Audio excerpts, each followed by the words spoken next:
Learning how to drive. Amy is 16 years old. She lives in a small town. Amy is learning how to drive. Amy's dad is giving her lessons. Amy's dad's name is Howard. Amy has had 3 lessons. Amy and her dad argue during the lessons. Amy's mom is giving her driving lessons.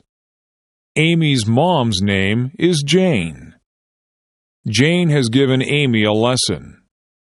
Jane has decided to stop giving Amy lessons. Jane and Amy argue during the lessons too. Amy's parents call a driving school. Amy is going to get lessons from a professional. The classes cost $300 for 10 lessons. The lessons are very good. Amy learns how to drive. Amy gets her license.